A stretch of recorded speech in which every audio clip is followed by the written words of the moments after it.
Ropes Organization Walcott Foundation Indian Trust Special Coaching to 8th, 9th and 10th Classes Digital Virtual Learning Bangaru Palimani Rugangavar from Pedapunjani by Reddy Pulli Mandal. Chairman Dhansekaran.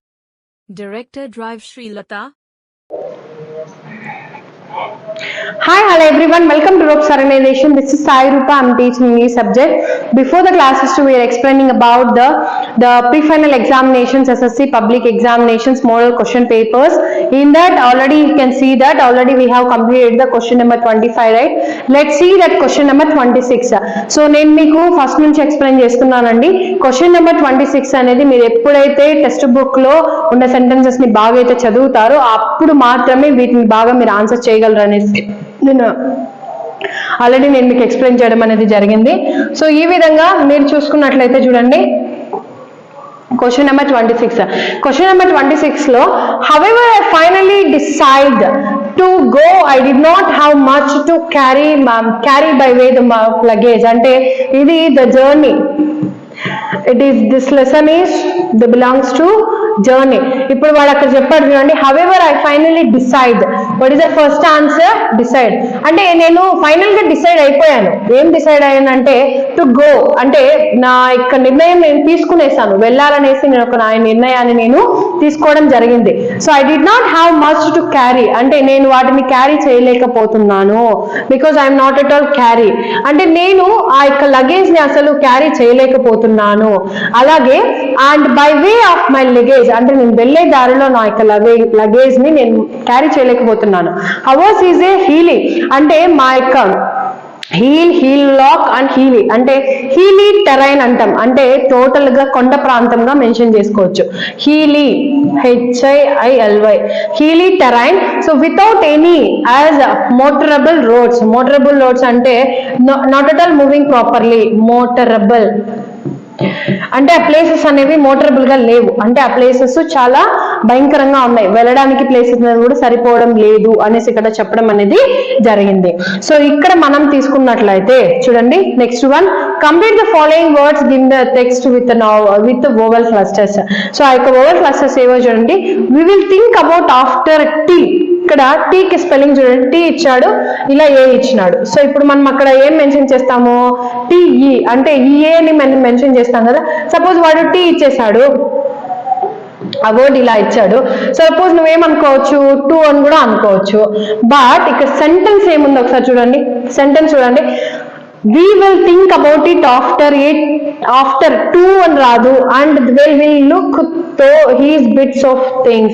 ఇక్కడ చూడండి think after it two అనేది రాదు. So ఇక్కడ మనము కంపల్సరీగా T. అలాగే next one, then we will look through. లిక్ ఏమది? టు. Suppose THR dash and GH. So ఇప్పుడు మనం ఇక్కడ ఈ వర్డ్ ని మనం ఏం రాస్తాము? OU తో. What is that? OU is a bits of things. So ఇలా మనం రాసినట్లయితే ఇవి కూడా మనకి ఎన్ని మార్క్స్ కి క్యారీ చేస్తాయి? Total it will get the how many marks? 2 marks. It here also will get the 2 marks. So అవి కూడా మనకి ఇక్కడ 4 మార్క్స్, అంటే క్వశ్చన్ నెంబర్ 26 అనేది మనకి ఇక్కడ 4 మార్క్స్ వస్తుంది. నెక్స్ట్ క్వశ్చన్ నెంబర్ 27 అనేది మనకి ఎన్ని మార్క్స్ వస్తుంది? It will get the 2 marks. So ఇప్పుడు మనం నెక్స్ట్ తీసుకున్నట్లయితే చూడండి క్వశ్చన్ నెంబర్ 28. క్వశ్చన్ నెంబర్ 28 ఒకసారి చూడండి. Filling the blanks with the correct suffixes using the suffix and the given the brackets.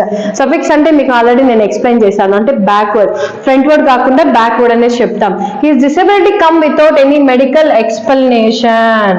So ఇప్పుడు మనం ఈ యొక్క వర్డ్ లో చూసుకున్నట్లయితే చూడండి EXPLAN, ఇప్పుడు NA ఉంది కదా, ఈ షన్ అనే వర్డ్ ని మనం తీసుకున్నట్లయితే దిస్ ఈజ్ ద సఫిక్స్. దీన్ని ఏమంటాము? సఫిక్స్ అంటాం. అదే విధంగా నెక్స్ట్ వర్డ్ తీసుకున్నట్లయితే చూడండి అక్కరెన్స్, OCCUR. ఇప్పుడు ఈ యొక్క వర్డ్ లో మనం తీసుకున్నట్లయితే ENCE అక్కరెన్స్. ఇప్పుడు ఈ 2 వర్డ్స్ ని కూడా మనం ఏమంటామంటే this 2 words is called as suffix. ఈ టూ వర్డ్స్ ని మనం ఏమని పిలుస్తాం ఇక్కడ, we are call this two words the suffixes. వీటిని మనం సఫిక్స్ గా కన్సిడర్ చేసుకోవచ్చు. About the explanation and occurrence. ఇక్కడ ఏఎన్సి కూడా ఉంది, but we should not write as occurrence. It is occurrence, but it's not explanation, it's explanation. Okay, TIONENC. So this is called about the suffixes. So you will right this two are the you will get the 2 marks. యొక్క two words ని మీరు ఇక్కడ రాసినట్లయితే మీకు ఇక్కడ 2 marks రావడం అనేది జరుగుతుంది. So అలాగే నెక్స్ట్ వన్ చూడండి, find the wrongly spelled word and write the correct one in the your answer book. ఇప్పుడు మనము ఇక్కడ ఇచ్చిన దాంట్లో ఒక రైట్ అంటే ఒక అన్ని 3 వర్డ్స్ రైట్ గా ఉంటాయి, ఒక వర్డ్ మాత్రమే మీకు కొంచెం డిఫికల్టీగా అంటే రాంగ్ వర్డ్ అనేది ఉంటుంది. So more over is correct. Okay, suppose for example మీకు చెప్తాను చూడండి, ఇక్కడ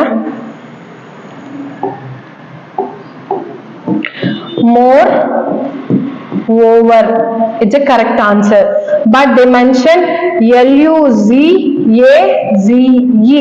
but it's a luggage. Answer is wrong. But the question alage next kinda word chudamu. First word చూసేద్దాం, education. So EDUCATI1 correct. alage as a conscious, CONSCIOUS, this is conscious. అర్థమవుతుందా? So ఇప్పుడు మనం wrong గా ఉన్న ఒక word ని మనం తీసుకున్నట్లయితే this is the wrong word. దీన్ని ఏంగా వర్డ్ కన్సిడర్ చేసాం, రాంగ్ స్పెల్లింగ్ వర్డ్. సో ఇప్పుడు దీనికి ఆన్సర్ చూడండి, ఒకసారి మనం రాస్తాము LUGGAGE. సో దీన్ని ఏమంటాము, లగేజ్ గా కన్సిడర్ చేస్తాం. సో ఇప్పుడు మనము ఆ యొక్క జిఏ ప్లేస్ లోకి మనం ఏం మెన్షన్ చేసాము అంటే ఇంకొక జీని యాడ్ చేసాం.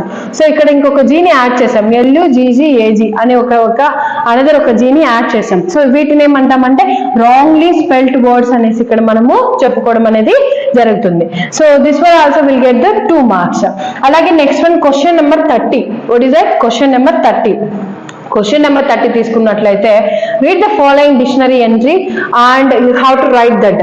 సో హ్యూమన్ ఈజ్ అడ్జెక్టివ్, అంటే పార్ట్స్ ఆఫ్ స్పీచ్ లో మనకి ఏముంది అక్కడ, అడ్జెక్టివ్ ఉంది. And marked of comparison, sympathy for the humans or animals.